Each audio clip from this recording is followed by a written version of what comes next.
La Revolución Francesa. 1794. Prisión de Francis Conciergerie. Una fortaleza impenetrable a orillas del río Sena en París. Un lugar frío, húmedo e infestado de ratas, conocido como la antecámara de la muerte. En su interior, la voz de una joven nación está a punto de ser acallada. Con el pelo rapado y el cuello desnudo, Maximilien Robespierre está preparado para la cuchilla de la guillotina, para pagar el precio del desastre que dejó a su paso. La explosión de acontecimientos que constituyeron la Revolución Francesa. La Revolución Francesa es un momento extraordinario en el que la gente empieza a creer que puede rehacer casi toda la sociedad. No solo pueden cambiar la política, las instituciones, sino que a través de la acción política pueden cambiar también la propia naturaleza humana. La Revolución Francesa realmente constituye una encrucijada para el mundo moderno, porque todo empieza a tomar una dirección diferente. Nacida en plena era de la Ilustración, la Revolución fue testigo de cómo la tierra feudal le daba la espalda a la tradición aristócrata y trazaba un nuevo camino para el futuro.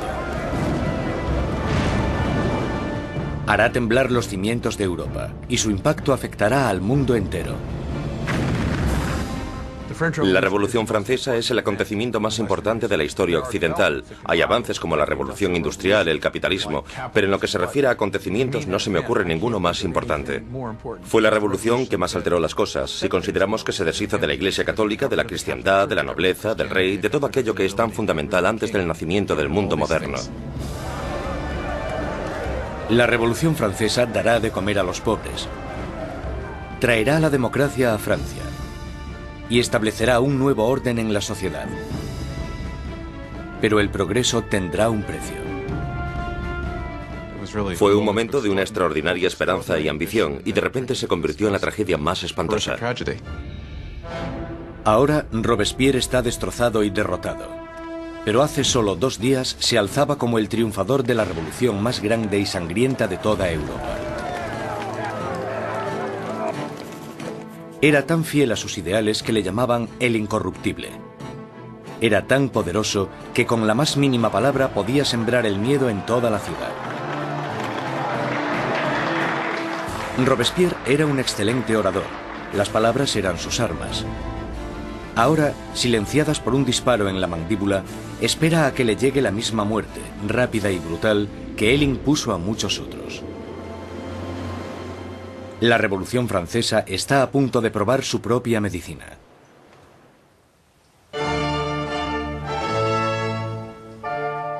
En la primavera de 1770, nadie hubiese podido prever los turbulentos acontecimientos que estaban a punto de suceder. El Palacio de Versalles se llena de distinguidos miembros de la corte real. Acabado en 1682, Versalles fue la obra maestra del rey Luis XIV. Para poner cierta distancia entre él y sus súbditos, Luis XIV se trasladó fuera de la capital de Francia, a un pequeño pueblo a 19 kilómetros al este de París, donde ordenó la construcción del palacio más grandioso de toda Europa. Durante casi 100 años ha sido la residencia de la hasta ahora inquebrantable monarquía de la nación. Y hoy es testigo de una boda muy importante. El nieto del rey Luis XIV, el príncipe Louis Capet, el siguiente en la línea sucesoria al trono, está a punto de casarse.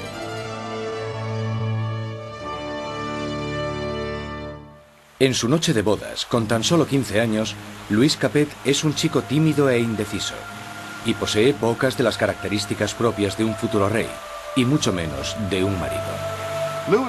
Luis era regordete, tímido, un quinceañero totalmente incompetente, con ningún tipo de distinción. La amante de Luis XVI, Madame Dubarry, le describía como un chico gordo y maleducado. Básicamente, era poca cosa. A Luis XVI le resultaba muy difícil tomar decisiones. Siempre la última persona con la que hablase podía hacerle cambiar de opinión. Estas no son las cualidades que tendría que tener un líder. El matrimonio de Luis es una unión política entre la familia real austríaca, los Habsburgos y su propia familia, los Borbones. La boda simboliza el fin de una antigua rivalidad y el principio del establecimiento de nuevos lazos regionales. La futura esposa llega a Francia, una inocente y guapa chiquilla de 14 años. María Antonieta. María Antonieta es archiduquesa de Austria. Es la hija pequeña de la emperatriz María Teresa. Llega a Francia como parte de un acuerdo matrimonial con el que se produce una alteración de las alianzas debido a que por primera vez en la historia Francia y Austria se convierten en aliados más que en enemigos. María Antonieta llega a Francia como un símbolo político, pero como a toda adolescente, no le interesan los asuntos políticos. María Antonieta llega a Versalles siendo muy joven. No sabía mucho del país en el que estaba, no conocía sus costumbres y a la corte. Era una niña fuerte, muy vivaz, pero seguía siendo una niña. Cuando María Antonieta llega a Versalles, es solo una adolescente de 14 años, rubia con los ojos azules. Es guapa. Le gusta que la gente la considere atractiva y llega con la intención de conquistar a su marido y a su nueva familia.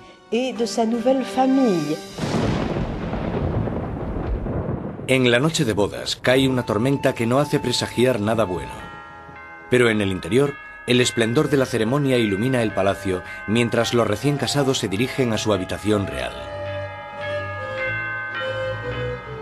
En una ceremonia que simbólicamente asegura la concepción de un heredero, los cortesanos del rey presencian el momento en que la joven pareja se mete en la cama de matrimonio por primera vez. La gente está encantada y se crean grandes expectativas. Pero una vez cerradas las cortinas, se ve claramente que no será tan fácil engendrar un heredero. Luis no solo no estaba interesado en gobernar, Luis tampoco lo estaba en amar. Y las primeras noches no le hizo mucho caso a su mujer, ni por extensión a su matrimonio. Pasarán años antes de que se produzca la consumación del matrimonio. La ausencia de un heredero pronto hará que surjan rumores en todo el país que continuarán persiguiendo a la pareja en los años venideros.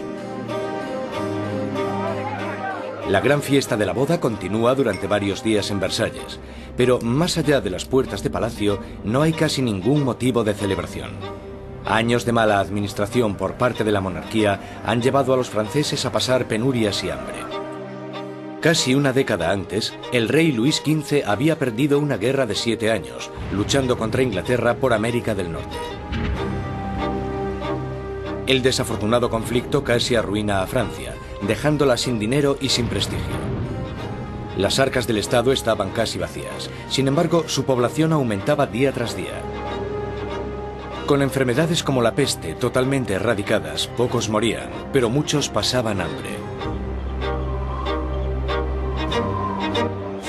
En el siglo XVIII, la población de Francia aumentó de 20 a 26 millones tras haber crecido solo 1 millón en los 2 siglos anteriores. Esto causó una gran tensión generalizada y un nerviosismo en la gente. 4 años después de la boda real, el abuelo del príncipe Luis pierde su última batalla, contra la viruela. Muere Luis XV, un rey derrotado e impopular, dejando atrás a un país al borde del caos. En una espléndida ceremonia, el joven príncipe Luis hereda el trono y es coronado como Luis XVI. A pesar de la grandeza de su coronación, Luis XVI es totalmente consciente de que no está en absoluto preparado para ejercer de rey. Cuando muere el abuelo de Luis XVI y queda claro quién heredará el trono, él les dice que no sabe qué tiene que hacer, que se siente como si el mundo se le hubiese caído encima. A pesar de haber tenido una educación enfocada a su futuro reinado, no se siente preparado. Con un reino en crisis, Luis XVI es el peor hombre para estar al mando. El rey de 20 años reza: «Protege, Señor, a aquellos que reinan demasiado jóvenes». Instalados en los aposentos reales de Versalles, Luis XVI y María Antonieta empiezan su nueva vida como jóvenes monarcas. Aunque solo a 19 kilómetros, en París, está surgiendo una nueva era. Una era que entra en colisión directa con la monarquía en sí. Es la peligrosa nueva era de las ideas, la era de la Ilustración.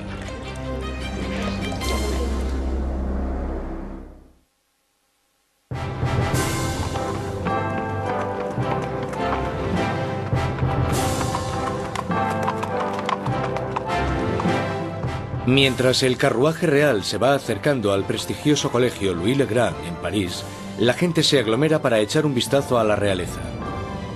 Es el momento de darle la bienvenida a París al nuevo rey, Luis XVI, y a su joven esposa.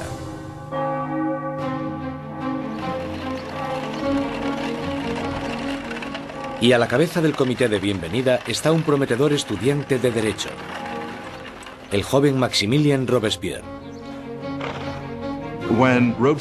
Cuando Robespierre era niño, el rey visitó su colegio y Robespierre le leyó un discurso en latín. Así que, en realidad, habló con Luis XVI cuando él era solo un adolescente. Cuando Robespierre recita su monólogo en latín, el rey casi ni se fija en el niño. Pero años después, sus destinos les unirán otra vez en circunstancias muy diferentes, mucho más dramáticas. Fue uno de estos rituales habituales en los colegios, y por supuesto es totalmente irónico porque allí estaba el joven Robespierre leyendo este discurso en honor al hombre que más tarde matará.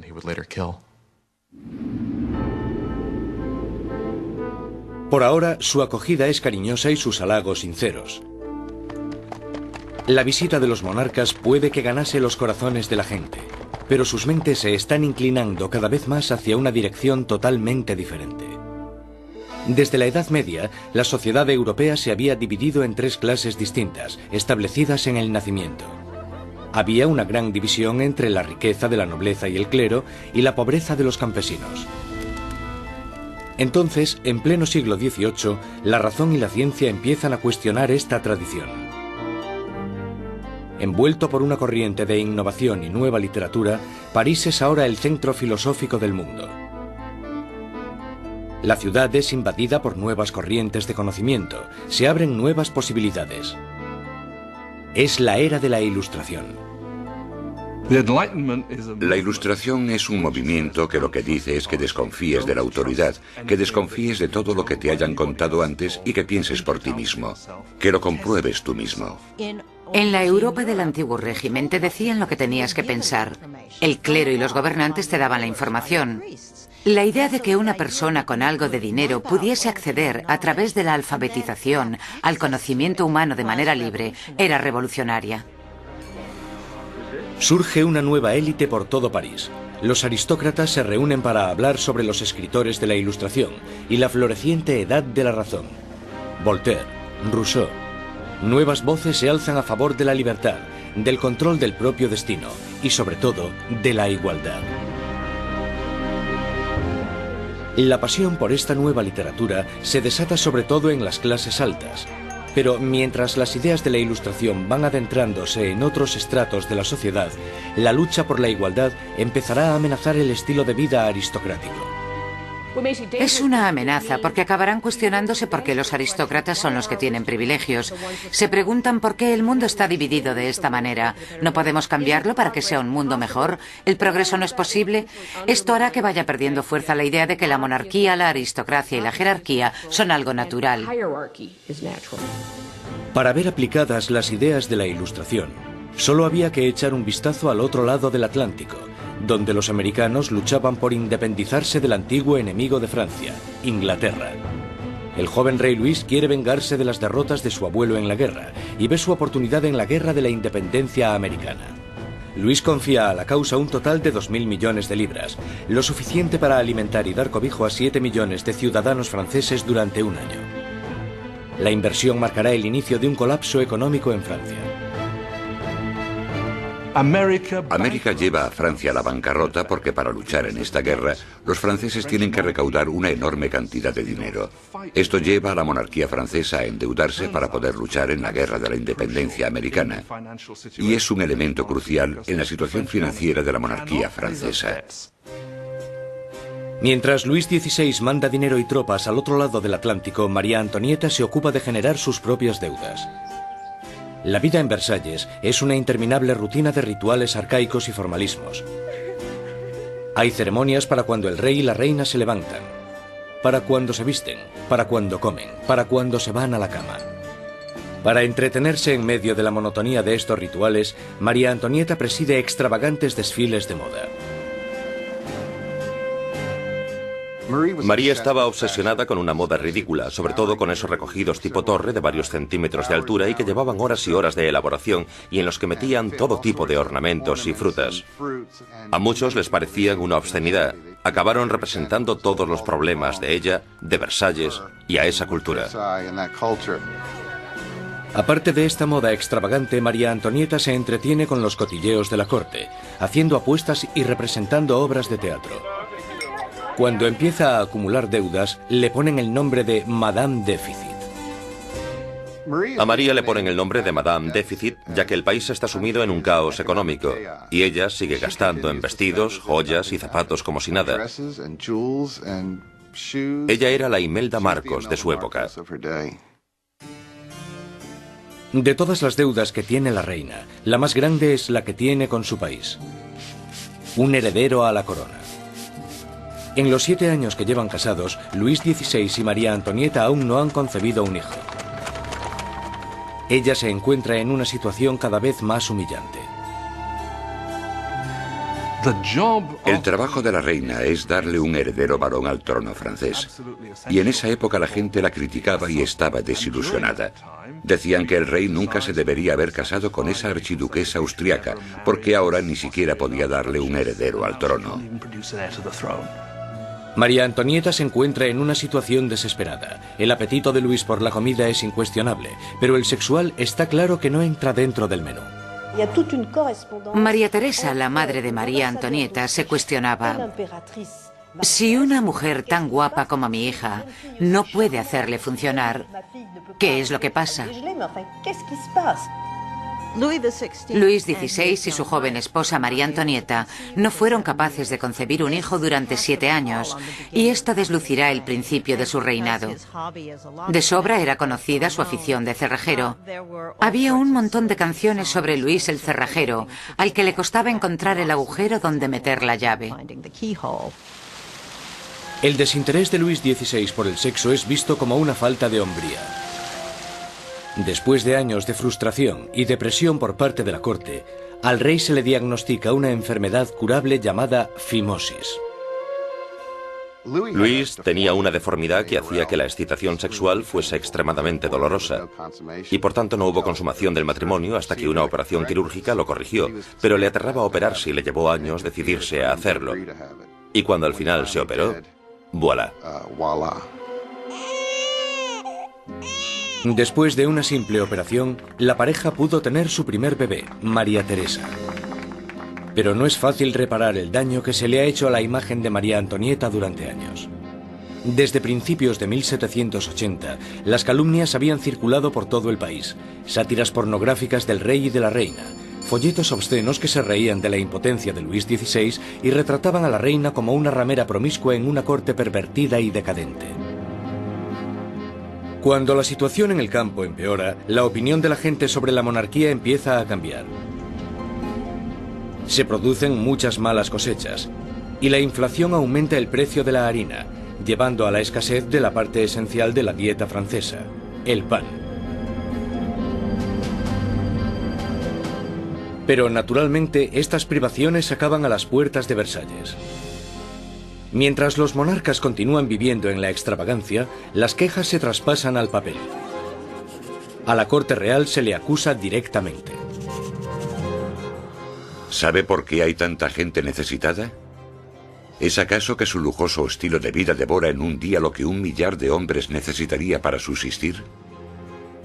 ¿Quién es el hombre que está detrás de estas acusaciones? El mismo joven que solo unos años antes felicitó al rey y a la reina por su coronación. Maximilien Robespierre.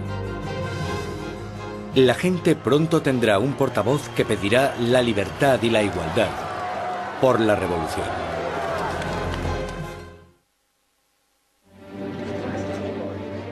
A finales del 1700, Versalles es un oasis de extravagancia, rodeado de una tierra desesperada. Y con un rey inseguro al mando, Francia está trazándose su camino al desastre.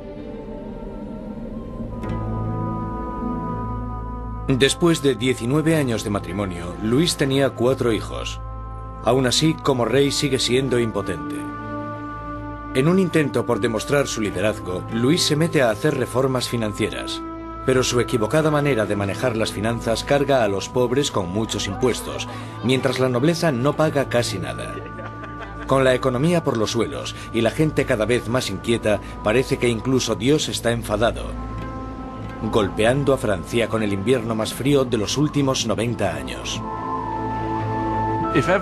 Si alguna vez hubo intervención divina para empeorar la situación, seguro que fue en el verano de 1788 y la primavera de 1789. En el verano de 1788 había una creciente crisis política desarrollándose en un momento de seria escasez de comida. En 1788, para los franceses, la harina era la esencia de la vida. El pan, su medida de subsistencia. La mayoría de la gente en Francia comía casi 1 kilo de pan al día. El pan era esencial y su subida de precio la notó todo el mundo. Si el precio se doblaba, tenías problemas. Bajo la mala financiación de Luis XVI, el precio de la harina se disparó. Las escasas provisiones se estaban agotando y el precio de una rebanada de pan pronto igualó al sueldo de un mes. El hambre se convirtió en rabia. Surgen disturbios por toda Francia. Se atacan casas. Se roban panaderías. Y los panaderos, acusados de guardar pan, son linchados allí mismo.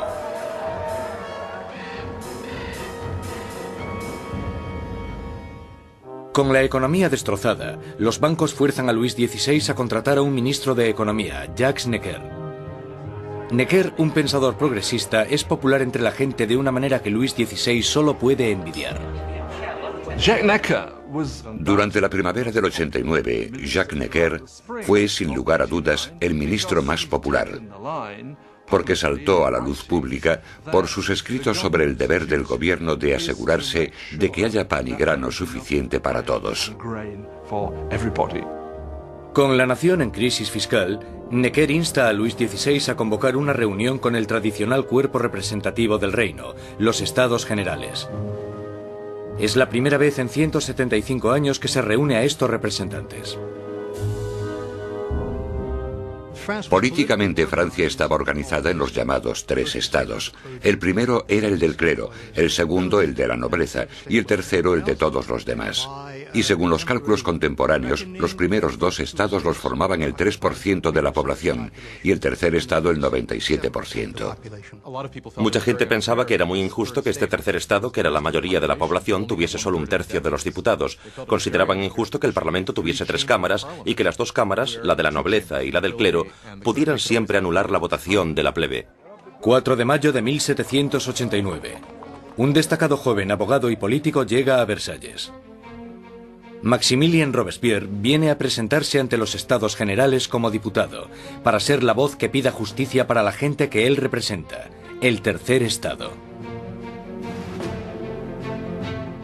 Robespierre era un huérfano provinciano que había destacado académicamente con la obtención de una prestigiosa beca, convirtiéndose en un orador elocuente. Un mojigato en apariencia, pero con las ideas muy claras. Cuando volvió a su casa, al pequeño pueblo de Arras, las ideas de la Ilustración que había absorbido en los salones de París tuvieron a un poderoso defensor porque se convirtió en el abogado de los oprimidos de su pueblo natal. Cuando volvió a Arras y empezó a ejercer de abogado, leyó mucho sobre la Ilustración, y cuando Robespierre ejerció de abogado en Arras, intentó utilizar esas ideas en los casos que él estaba defendiendo. Robespierre y sus compañeros pedían que la nobleza y el clero pagasen sus impuestos. Pero Luis XVI se siente cada vez más amenazado por el creciente radicalismo del tercer estado. Entonces, el 20 de junio, después de 6 semanas de estancamiento, los diputados se dan cuenta de que están siendo silenciados. El 20 de junio, cuando los diputados llegan a la reunión y encuentran las puertas cerradas, sospechan de un complot. Van a la sala, que era lo que nosotros llamamos la sala de juego de pelota, pero que en realidad era un frontón, se reúnen y juran que no dejarán de reunirse hasta que tengan una nueva constitución. Los diputados deciden constituirse en una nueva Asamblea Nacional y ser los verdaderos representantes del pueblo de Francia. El juramento del juego de pelota es uno de estos grandes y simbólicos momentos de la historia de la Revolución Francesa. Tienes a todas estas personas reunidas en este gran espacio abierto que es la sala de juego, levantando sus brazos en una especie de saludo casi romano, y para esta Asamblea Nacional fue el momento en el que se dan cuenta de su poder y dignidad, y realmente vieron que podían derrocar al rey de Francia. La Asamblea Nacional nace de un revolucionario estado de rebeldía. Será una comunión de voces procedentes de todo el país, un cuerpo parlamentario representando la voluntad de la gente. Pero arrebatarle el poder al rey no será tan fácil como firmar una simple proclamación. Todas estas victorias iniciales que tuvieron lugar en Versalles son la mayoría victorias sobre el papel y ninguna se había llevado a cabo. Cuanto más nos vamos acercando a julio de 1789, más miedo tienen los diputados de Versalles de que el rey esté reuniendo al ejército para derrocarles. A principios de julio, 30.000 soldados toman posiciones en los alrededores de París. Para defenderse, la gente forma una nueva Guardia Nacional. Los revolucionarios asaltan las armerías de París y se van con más de 28.000 mosquetes. Lo único que les falta es la pólvora, y la gente sabe dónde encontrarla. En el centro de París se alza un enorme castillo de piedra, conocido como el símbolo del dominio feudal: la Bastilla. La prisión acoge los almacenes de pólvora de la ciudad y se conoce como la prisión de las torturas y las muertes inexplicables. La Bastilla había sido el gran símbolo del despotismo monárquico, el gran símbolo de los reyes de Francia yendo más allá de los límites de su propio poder. Para los franceses simboliza el horror. En medio de las revueltas se produce un sorprendente escándalo. Luis XVI despide a su ministro de Economía, el apreciado Jacques Necker, por portarse demasiado bien con el pueblo. Horas después de despedir a Necker, llega a París la noticia de que han despedido a su hombre preferido de la corte. No queda más opción que la sublevación. El 14 de julio, multitud de gente se reúne identificándose entre sí con un pequeño emblema. Rojo y azul son los colores de París, separados por el blanco, el color de la Casa de los Borbones. El tricolor ha nacido. De entre la multitud exaltada, una voz grita: ¡a la Bastilla! Con el ataque a la Bastilla, la gente de París está diciendo: no te podrás librar de una nueva Asamblea Nacional. La gente está tomando cartas en el asunto, está cogiendo las armas y diciendo: estamos del lado de la revolución. Cuando el director de la Bastilla, Bernard de Lugny, se entera de que una gran multitud se está aproximando a la prisión, intenta cerrarla. Monta una defensa desesperada, pero los revolucionarios asaltan la fortaleza y arremeten contra los guardas con cuchillos y lanzas. Finalmente, el director de Lugny se rinde, pero la multitud enfurecida le agarra arrastrándole por las calles, le abuchean, le dan patadas y le golpean hasta que grita: «¡Dejadme morir!». La multitud entusiasmada accede con mucho gusto a su petición. Le apuñalan, le disparan y nace una revolucionaria tradición. Su cabeza decapitada desfila por las calles clavada en una lanza. Los diputados de la Asamblea Nacional no condenan inmediatamente este acto de violencia. De hecho, lo aceptan. Y fue esta aceptación de la violencia política lo que, bajo el punto de vista de algunas personas, creó una forma de conducta que tendrá consecuencias catastróficas para el desarrollo de la revolución. Con el humo aún levantándose de la Bastilla, Luis XVI vuelve de su viaje de caza. Debajo de la fecha del 14 de julio de 1879 escribe: «Nada», refiriéndose a su desafortunada caza. Un asesor le interrumpe con las noticias de los disturbios y la caída de la Bastilla. Luis XVI le pregunta: ¿es una revuelta? «No, señor», responde. «Es una revolución». Está surgiendo una nueva era. Una era que entra en colisión directa con la monarquía en sí.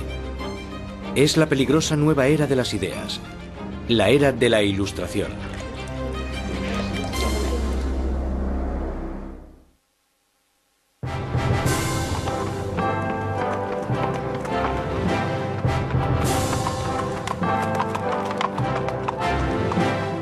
Mientras el carruaje real se va acercando al prestigioso colegio Louis le Grand en París, la gente se aglomera para echar un vistazo a la realeza. Es el momento de darle la bienvenida a París al nuevo rey, Luis XVI, y a su joven esposa.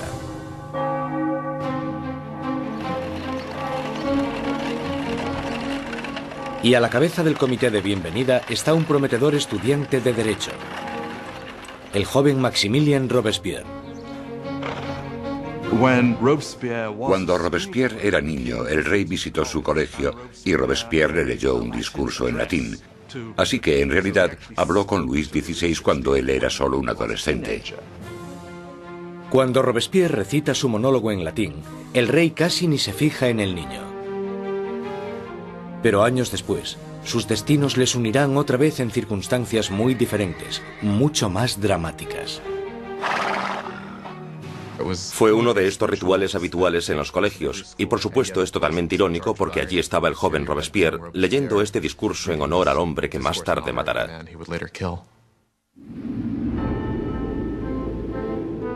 Por ahora, su acogida es cariñosa y sus halagos sinceros.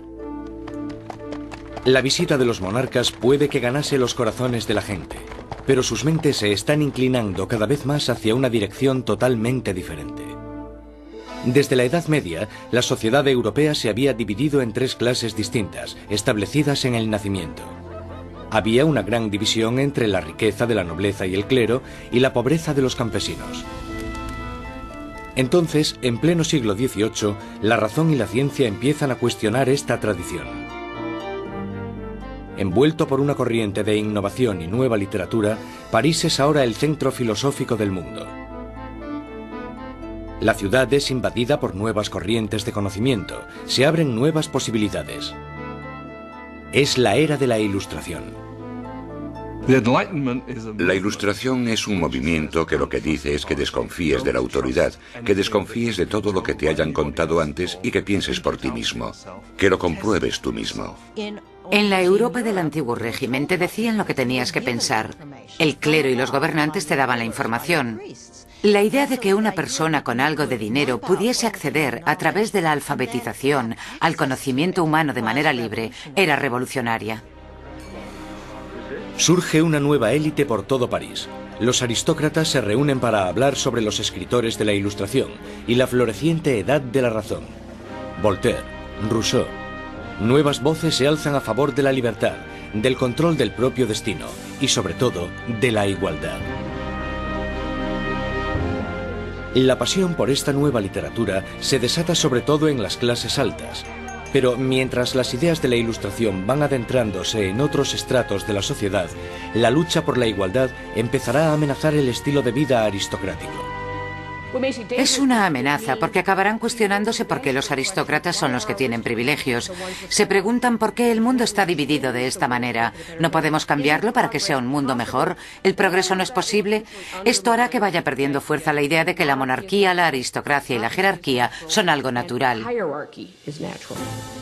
Para ver aplicadas las ideas de la Ilustración, solo había que echar un vistazo al otro lado del Atlántico, donde los americanos luchaban por independizarse del antiguo enemigo de Francia, Inglaterra. El joven rey Luis quiere vengarse de las derrotas de su abuelo en la guerra y ve su oportunidad en la guerra de la independencia americana. Luis confía a la causa un total de 2.000 millones de libras, lo suficiente para alimentar y dar cobijo a 7 millones de ciudadanos franceses durante un año. La inversión marcará el inicio de un colapso económico en Francia. América lleva a Francia a la bancarrota porque para luchar en esta guerra, los franceses tienen que recaudar una enorme cantidad de dinero. Esto lleva a la monarquía francesa a endeudarse para poder luchar en la guerra de la independencia americana. Y es un elemento crucial en la situación financiera de la monarquía francesa. Mientras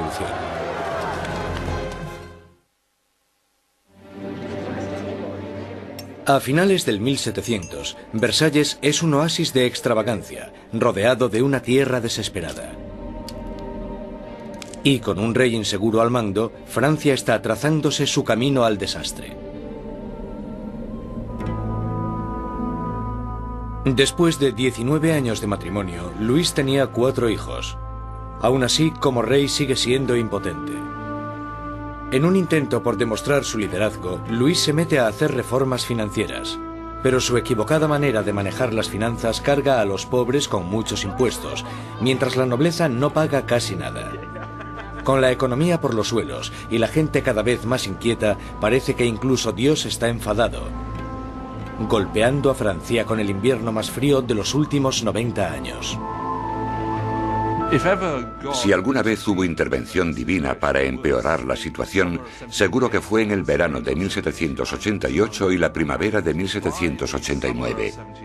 En el verano de 1788 había una creciente crisis política desarrollándose en un momento de seria escasez de comida. En 1788, para los franceses, la harina era la esencia de la vida. El pan, su medida de subsistencia. La mayoría de la gente en Francia comía casi 1 kilo de pan al día. El pan era esencial y su subida de precio la notó todo el mundo. Si el precio se doblaba, tenías problemas. Bajo la mala financiación de Luis XVI, el precio de la harina se disparó. Las escasas provisiones se estaban agotando y el precio de una rebanada de pan pronto igualó al sueldo de un mes. El hambre se convirtió en rabia. Surgen disturbios por toda Francia. Se atacan casas. Se roban panaderías. Y los panaderos, acusados de guardar pan, son linchados allí mismo.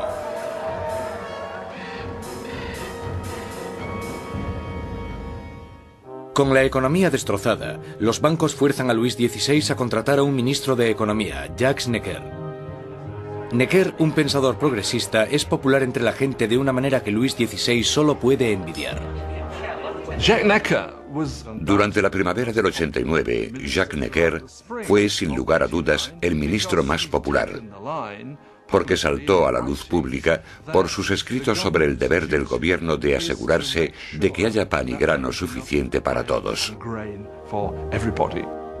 Con la nación en crisis fiscal, Necker insta a Luis XVI a convocar una reunión con el tradicional cuerpo representativo del reino, los Estados Generales. Es la primera vez en 175 años que se reúne a estos representantes. Políticamente, Francia estaba organizada en los llamados 3 estados. El primero era el del clero, el segundo el de la nobleza y el tercero el de todos los demás. Y según los cálculos contemporáneos, los primeros 2 estados los formaban el 3% de la población y el tercer estado el 97%. Mucha gente pensaba que era muy injusto que este tercer estado, que era la mayoría de la población, tuviese solo 1/3 de los diputados. Consideraban injusto que el Parlamento tuviese 3 cámaras y que las 2 cámaras, la de la nobleza y la del clero, pudieran siempre anular la votación de la plebe. 4 de mayo de 1789. Un destacado joven abogado y político llega a Versalles. Maximilien Robespierre viene a presentarse ante los Estados Generales como diputado, para ser la voz que pida justicia para la gente que él representa, el tercer estado. Robespierre era un huérfano provinciano que había destacado académicamente con la obtención de una prestigiosa beca, convirtiéndose en un orador elocuente. Un mojigato en apariencia, pero con las ideas muy claras. Cuando volvió a su casa, al pequeño pueblo de Arras, las ideas de la Ilustración que había absorbido en los salones de París tuvieron a un poderoso defensor porque se convirtió en el abogado de los oprimidos de su pueblo natal. Cuando volvió a Arras y empezó a ejercer de abogado, leyó mucho sobre la Ilustración, y cuando Robespierre ejerció de abogado en Arras, intentó utilizar esas ideas en los casos que él estaba defendiendo. Robespierre y sus compañeros pedían que la nobleza y el clero pagasen sus impuestos. Pero Luis XVI se siente cada vez más amenazado por el creciente racismo. Luis XVI manda dinero y tropas al otro lado del Atlántico. María Antonieta se ocupa de generar sus propias deudas. La vida en Versalles es una interminable rutina de rituales arcaicos y formalismos. Hay ceremonias para cuando el rey y la reina se levantan, para cuando se visten, para cuando comen, para cuando se van a la cama. Para entretenerse en medio de la monotonía de estos rituales, María Antonieta preside extravagantes desfiles de moda. María estaba obsesionada con una moda ridícula, sobre todo con esos recogidos tipo torre de varios centímetros de altura y que llevaban horas y horas de elaboración y en los que metían todo tipo de ornamentos y frutas. A muchos les parecían una obscenidad. Acabaron representando todos los problemas de ella, de Versalles y a esa cultura.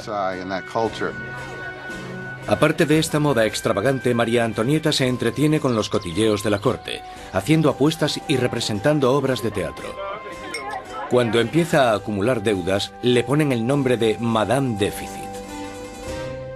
A María le ponen el nombre de Madame Déficit, ya que el país está sumido en un caos económico, y ella sigue gastando en vestidos, joyas y zapatos como si nada.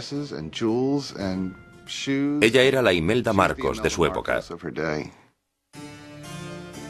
De todas las deudas que tiene la reina, la más grande es la que tiene con su país. Un heredero a la corona. En los 7 años que llevan casados, Luis XVI y María Antonieta aún no han concebido un hijo. Ella se encuentra en una situación cada vez más humillante. El trabajo de la reina es darle un heredero varón al trono francés. Y en esa época la gente la criticaba y estaba desilusionada. Decían que el rey nunca se debería haber casado con esa archiduquesa austriaca, porque ahora ni siquiera podía darle un heredero al trono. María Antonieta se encuentra en una situación desesperada. El apetito de Luis por la comida es incuestionable, pero el sexual está claro que no entra dentro del menú. María Teresa, la madre de María Antonieta, se cuestionaba: si una mujer tan guapa como mi hija no puede hacerle funcionar, ¿qué es lo que pasa? Luis XVI y su joven esposa María Antonieta no fueron capaces de concebir un hijo durante 7 años, y esto deslucirá el principio de su reinado. De sobra era conocida su afición de cerrajero. Había un montón de canciones sobre Luis el cerrajero, al que le costaba encontrar el agujero donde meter la llave. El desinterés de Luis XVI por el sexo es visto como una falta de hombría. Después de años de frustración y depresión por parte de la corte, al rey se le diagnostica una enfermedad curable llamada fimosis. Luis tenía una deformidad que hacía que la excitación sexual fuese extremadamente dolorosa, y por tanto no hubo consumación del matrimonio hasta que una operación quirúrgica lo corrigió, pero le aterraba operarse y le llevó años decidirse a hacerlo. Y cuando al final se operó, ¡voilà!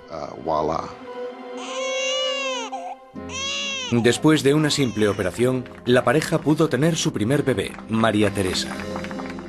Pero no es fácil reparar el daño que se le ha hecho a la imagen de María Antonieta durante años. Desde principios de 1780, las calumnias habían circulado por todo el país, sátiras pornográficas del rey y de la reina, folletos obscenos que se reían de la impotencia de Luis XVI y retrataban a la reina como una ramera promiscua en una corte pervertida y decadente. Cuando la situación en el campo empeora, la opinión de la gente sobre la monarquía empieza a cambiar. Se producen muchas malas cosechas y la inflación aumenta el precio de la harina, llevando a la escasez de la parte esencial de la dieta francesa, el pan. Pero naturalmente estas privaciones acaban a las puertas de Versalles. Mientras los monarcas continúan viviendo en la extravagancia, las quejas se traspasan al papel. A la corte real se le acusa directamente. ¿Sabe por qué hay tanta gente necesitada? ¿Es acaso que su lujoso estilo de vida devora en un día lo que 1 millar de hombres necesitaría para subsistir? ¿Quién es el hombre que está detrás de estas acusaciones? El mismo joven que solo unos años antes felicitó al rey y a la reina por su coronación. Maximilien Robespierre. La gente pronto tendrá un portavoz que pedirá la libertad y la igualdad por la revolución y su propia familia, los Borbones. La boda simboliza el fin de una antigua rivalidad y el principio del establecimiento de nuevos lazos regionales. La futura esposa llega a Francia, una inocente y guapa chiquilla de 14 años. María Antonieta. María Antonieta es archiduquesa de Austria. Es la hija pequeña de la emperatriz María Teresa.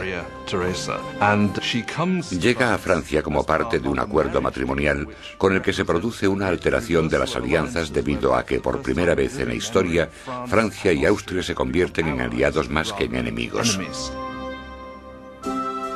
María Antonieta llega a Francia como un símbolo político, pero como a toda adolescente, no le interesan los asuntos políticos. María Antonieta llega a Versalles siendo muy joven. No sabía mucho del país en el que estaba, no conocía sus costumbres y a la corte. Era una niña fuerte, muy vivaz, pero seguía siendo una niña. Cuando María Antonieta llega a Versalles, es solo una adolescente de 14 años, rubia con los ojos azules. Es guapa. Le gusta que la gente la considere atractiva y llega con la intención de conquistar a su marido y a su nueva familia.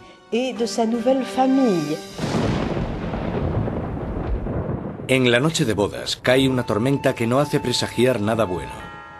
Pero en el interior, el esplendor de la ceremonia ilumina el palacio mientras los recién casados se dirigen a su habitación real.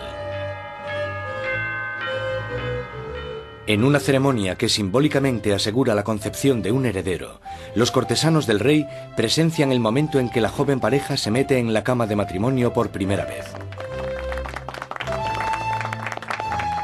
La gente está encantada y se crean grandes expectativas. Pero una vez cerradas las cortinas, se ve claramente que no será tan fácil engendrar un heredero. Luis no solo no estaba interesado en gobernar, Luis tampoco lo estaba en amar.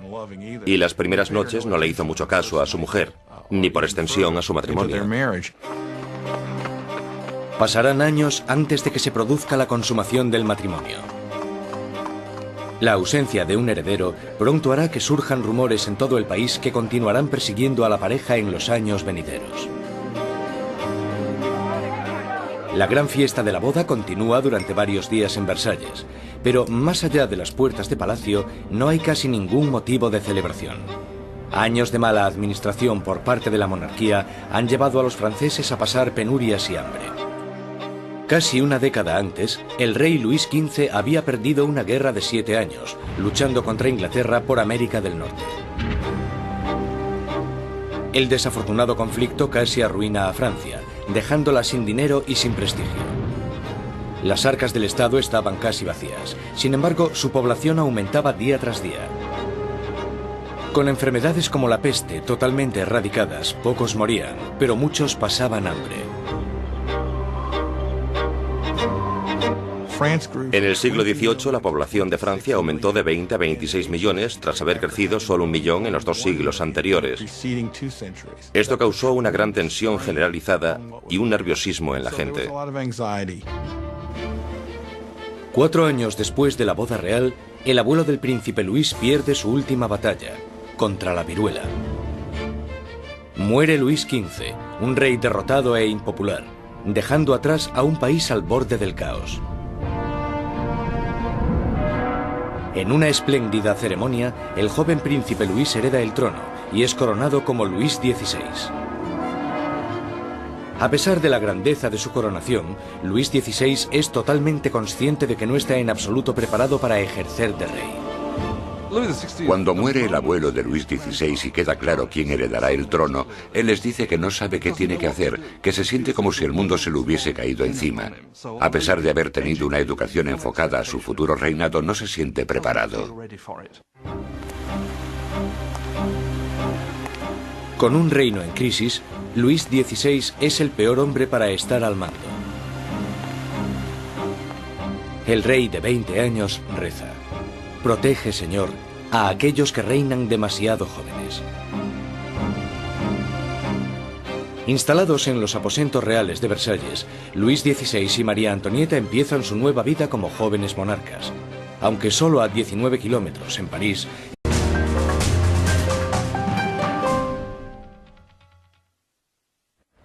la Revolución Francesa. 1794. Prisión de Francis Conciergerie. Una fortaleza impenetrable a orillas del río Sena en París. Un lugar frío, húmedo e infestado de ratas, conocido como la antecámara de la muerte. En su interior, la voz de una joven nación está a punto de ser acallada. Con el pelo rapado y el cuello desnudo, Maximilien Robespierre está preparado para la cuchilla de la guillotina, para pagar el precio del desastre que dejó a su paso. La explosión de acontecimientos que constituyeron la Revolución Francesa. La Revolución Francesa es un momento extraordinario en el que la gente empieza a creer que puede rehacer casi toda la sociedad. No solo pueden cambiar la política, las instituciones, sino que a través de la acción política pueden cambiar también la propia naturaleza humana. La Revolución Francesa realmente constituye una encrucijada para el mundo moderno, porque todo empieza a tomar una dirección diferente. Nacida en plena era de la Ilustración, la Revolución fue testigo de cómo la tierra feudal le daba la espalda a la tradición aristócrata y trazaba un nuevo camino para el futuro. Hará temblar los cimientos de Europa y su impacto afectará al mundo entero. La Revolución Francesa es el acontecimiento más importante de la historia occidental. Hay avances como la Revolución Industrial, el capitalismo, pero en lo que se refiere a acontecimientos no se me ocurre ninguno más importante. Fue la revolución que más alteró las cosas, si consideramos que se deshizo de la Iglesia Católica, de la cristiandad, de la nobleza, del rey, de todo aquello que es tan fundamental antes del nacimiento del mundo moderno. La Revolución Francesa dará de comer a los pobres, traerá la democracia a Francia y establecerá un nuevo orden en la sociedad. Pero el progreso tendrá un precio. Fue un momento de una extraordinaria esperanza y ambición, y de repente se convirtió en la tragedia más espantosa. Ahora Robespierre está destrozado y derrotado. Pero hace solo 2 días se alzaba como el triunfador de la revolución más grande y sangrienta de toda Europa. Era tan fiel a sus ideales que le llamaban el incorruptible. Era tan poderoso que con la más mínima palabra podía sembrar el miedo en toda la ciudad. Robespierre era un excelente orador. Las palabras eran sus armas. Ahora, silenciadas por un disparo en la mandíbula, espera a que le llegue la misma muerte, rápida y brutal, que él impuso a muchos otros. La Revolución Francesa está a punto de probar su propia medicina.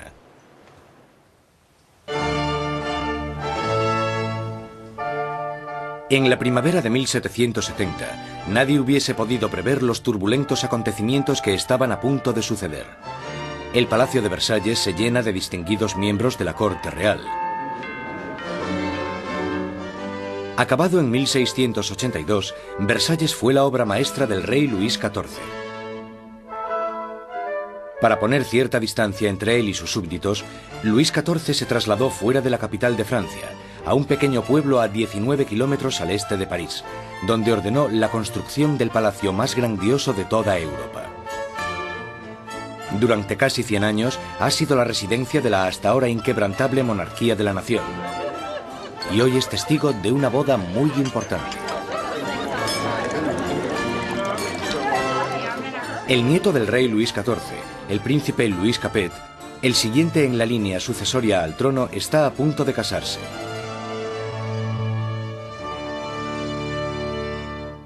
En su noche de bodas, con tan solo 15 años, Louis Capet es un chico tímido e indeciso, y posee pocas de las características propias de un futuro rey, y mucho menos de un marido. Luis era regordete, tímido, un quinceañero totalmente incompetente, con ningún tipo de distinción. La amante de Luis XVI, Madame Dubarry, le describía como un chico gordo y maleducado. Básicamente, era poca cosa. A Luis XVI le resultaba muy difícil tomar decisiones. Siempre la última persona con la que hablase podía hacerle cambiar de opinión. Estas no son las cualidades que tendría que tener un líder. El matrimonio de Luis es una unión política entre la familia real austríaca, los Habsburgos, y posee pocas de las características propias de un futuro rey, y mucho menos de un marido. Luis era regordete, tímido, un quinceañero totalmente incompetente, con ningún tipo de distinción. La amante de Luis XVI, Madame Dubarry, le describía como un chico gordo y maleducado. Básicamente, era poca cosa. A Luis XVI le resultaba muy difícil tomar decisiones. Siempre la última persona con la que hablase podía hacerle cambiar de opinión. Estas no son las cualidades que tendría que tener un líder. El matrimonio de Luis es una unión política entre la familia real austríaca, los Habsburgos y su propia familia, los Borbones. La boda simboliza el fin de una antigua rivalidad y el principio del establecimiento de nuevos lazos regionales. La futura esposa llega a Francia, una inocente y guapa chiquilla de 14 años. María Antonieta. María Antonieta es archiduquesa de Austria. Es la hija pequeña de la emperatriz María Teresa. Llega a Francia como parte de un acuerdo matrimonial con el que se produce una alteración de las alianzas debido a que por primera vez en la historia Francia y Austria se convierten en aliados más que en enemigos. María Antonieta llega a Francia como un símbolo político, pero como Atan, espera a que le llegue la misma muerte, rápida y brutal, que él impuso a muchos otros. La Revolución Francesa está a punto de probar su propia medicina.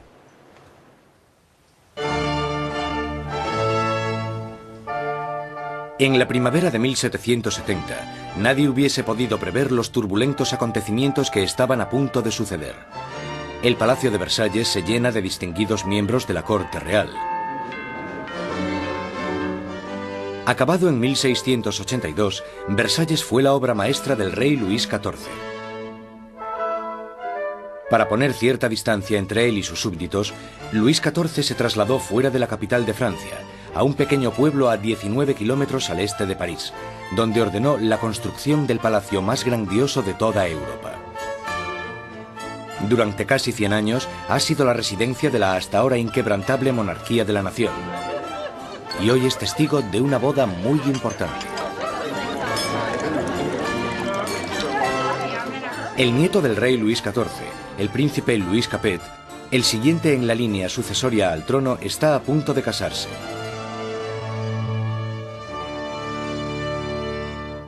En su noche de bodas, con tan solo 15 años, Louis Capet es un chico tímido e indeciso. Toda adolescente no le interesan los asuntos políticos.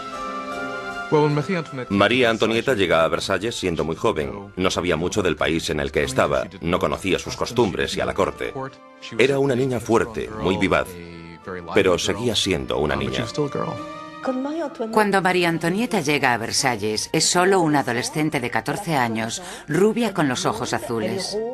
Es guapa. Le gusta que la gente la considere atractiva y llega con la intención de conquistar a su marido y a su nueva familia. En la noche de bodas cae una tormenta que no hace presagiar nada bueno. Pero en el interior, el esplendor de la ceremonia ilumina el palacio mientras los recién casados se dirigen a su habitación real. En una ceremonia que simbólicamente asegura la concepción de un heredero, los cortesanos del rey presencian el momento en que la joven pareja se mete en la cama de matrimonio por primera vez. La gente está encantada y se crean grandes expectativas. Pero una vez cerradas las cortinas, se ve claramente que no será tan fácil engendrar un heredero. Luis no solo no estaba interesado en gobernar, Luis tampoco lo estaba en amar. Y las primeras...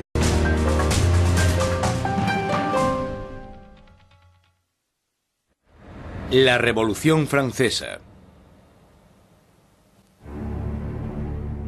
1794. Prisión de Francis Conciergerie.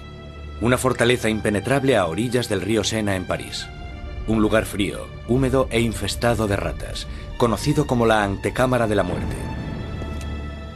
En su interior, la voz de una joven nación está a punto de ser acallada. Con el pelo rapado y el cuello desnudo, Maximilien Robespierre está preparado para la cuchilla de la guillotina, para pagar el precio del desastre que dejó a su paso. La explosión de acontecimientos que constituyeron la Revolución Francesa. La Revolución Francesa es un momento extraordinario en el que la gente empieza a creer que puede rehacer casi toda la sociedad. No solo pueden cambiar la política, las instituciones, sino que a través de la acción política pueden cambiar también la propia naturaleza humana. La Revolución Francesa realmente constituye una encrucijada para el mundo moderno, porque todo empieza a tomar una dirección diferente. Nacida en plena era de la Ilustración, La revolución fue testigo de cómo la tierra feudal le daba la espalda a la tradición aristócrata y trazaba un nuevo camino para el futuro. Hará temblar los cimientos de Europa y su impacto afectará al mundo entero. La Revolución Francesa es el acontecimiento más importante de la historia occidental. Hay avances como la Revolución Industrial, el capitalismo, pero en lo que se refiere a acontecimientos no se me ocurre ninguno más importante. Fue la revolución que más alteró las cosas, si consideramos que se deshizo de la Iglesia Católica, de la cristiandad, de la nobleza, del rey, de todo aquello que es tan fundamental antes del nacimiento del mundo moderno. La Revolución Francesa dará de comer a los pobres, traerá la democracia a Francia y establecerá un nuevo orden en la sociedad. Pero el progreso tendrá un precio. Fue un momento de una extraordinaria esperanza y ambición, y de repente se convirtió en la tragedia más espantosa. Ahora Robespierre está destrozado y derrotado, pero hace solo 2 días se alzaba como el triunfador de la revolución más grande y sangrienta de toda Europa. Era tan fiel a sus ideales que le llamaban el incorruptible. Era tan poderoso que con la más mínima palabra podía sembrar el miedo en toda la ciudad. Robespierre era un excelente orador. Las palabras eran sus armas. Ahora, silenciadas por un disparo en la mandíbula,